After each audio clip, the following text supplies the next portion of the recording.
Good evening and welcome to Metro Focus. I'm Jenna Flanagan. The statistics are astounding. Here in the United States, 1 in 4 women are survivors of domestic violence, according to the National Coalition Against Domestic Violence. And an even more startling fact, according to the United Nations, across the globe, 137 women were killed every day by an intimate partner or relatives in 2017. Now, a recent HuffPost investigation has discovered that within the Muslim community, women who try to seek help are often silenced by their own neighbors or face Islamophobic stereotypes from outside agencies. Ruwaida Abdel-Aziz detailed the investigation in her article titled, "Muslim Survivors of Domestic Violence Need You to Listen." And she joins me now. Ruwaida, welcome to the program. Thank you for having me. Absolutely. So this is a very difficult topic to discuss. So first I wanted to get into how did you come to this topic and find that it was important to write about? Absolutely. A part of my job at Huffington Post is documenting Islamophobia and anti-Muslim hate crimes generally. And one of the trends that I saw in my research and my reporting is that it was often Muslim women who are at the forefront of this abuse. And Muslim women who happen to wear the hijab or the headscarf tend to be targets. Muslim men can be racially ambiguous. People maybe not know any faith markers. And so when I started digging deeper into the obstacles that women in particular face in this community, I started talking to survivors of gender-based violence, and it opened a whole new can of worms for me. Now, there was a specific woman whose story you were able to tell, and I believe that was definitely a catalyst to go even further into this issue. Yeah, domestic violence, look, across the platform is something that is still a taboo, no matter where you come from. And so I spoke to dozens of women, and of course, all of them requested that they talk to me anonymously. But when I spoke to Noor, a young woman based out in the Bay Area, who's this incredible, strong woman who detailed to me a tragic and awful incident where she saw her father murder her mother not that long ago, a couple years ago, and it's inspired her to go into this work and is now an advocate. But she was one of the very few women, and in this instance to be photographed and talked to me on the record and so publicly, the only Muslim woman who agreed to do so. Well, so this is one of the things that for people who aren't members of the Muslim community might not fully understand.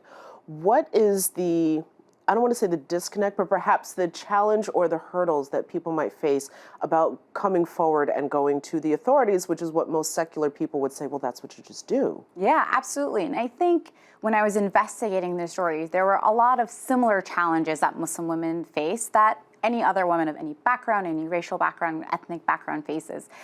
Domestic violence doesn't discriminate, right? It's an issue that plagues all faith-based communities, non-faith-based communities, gender, race, age, etc.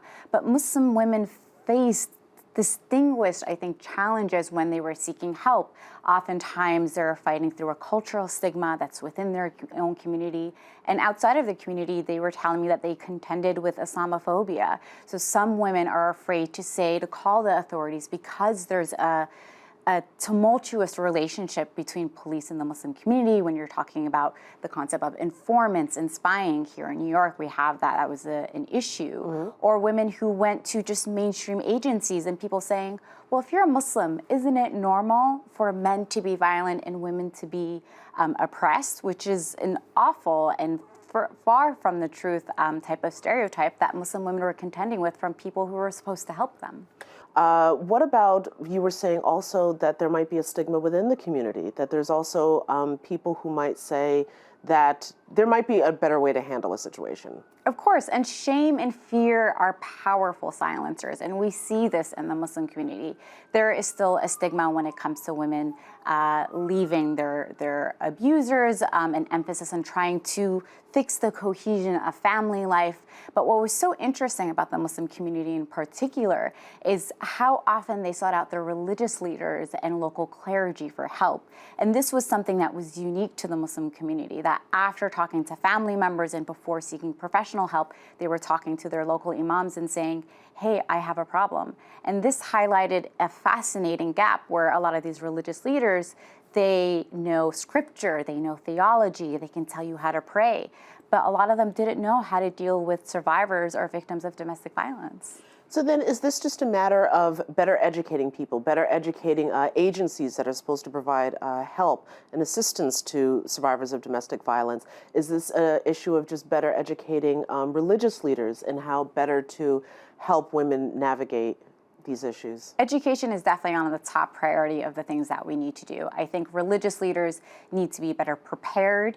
You have advocates and folks who work for shelters and agencies are saying, come get trained, partner with us, and so we know how to tackle this. There are agencies that have been built here in the U.S. that predominantly and solely focus on catering to Muslim survivors. I've talked to a handful of agencies out from the Bay Area to Texas, Baltimore. There's this one particular woman in Baltimore who founded a house strictly for Muslims because oftentimes her clients would tell her, when I went to a mainstream agency, sometimes a cook would maliciously put pork in my meal where Muslims don't traditionally consume pork, or there weren't places to pray or have halal or kosher options.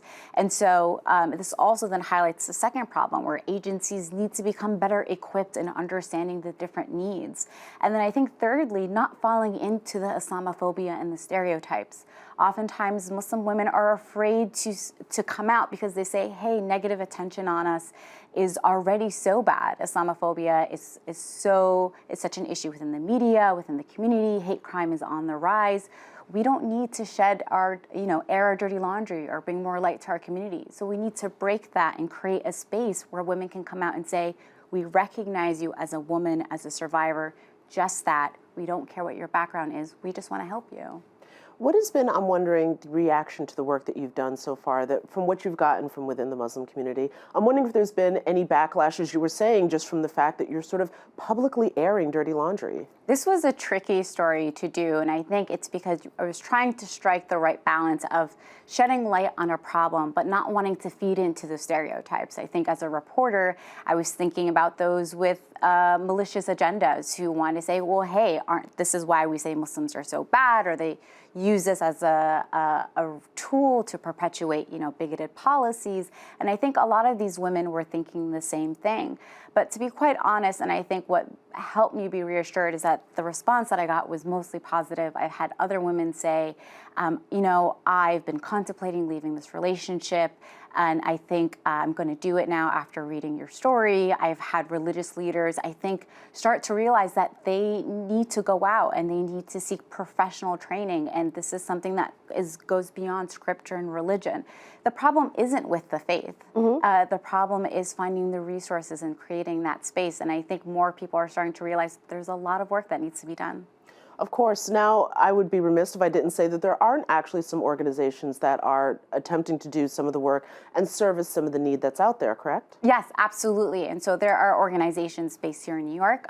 Turning Point is one that specifically caters to Muslim women, Wafa House out in Jersey, and there are plenty out in all the different states that cater to different women of different backgrounds. And of course, you have the Mainstream Coalition and the mainstream organizations that are doing this work every single day without getting the national attention that they should be getting. Thank you so much for this story. Thank you for having me. Absolutely. If you or someone you know is a victim of domestic violence, you can call the National Domestic Violence Hotline at 1-800-799-7233. And for additional resources, you can visit our website at metrofocus.org.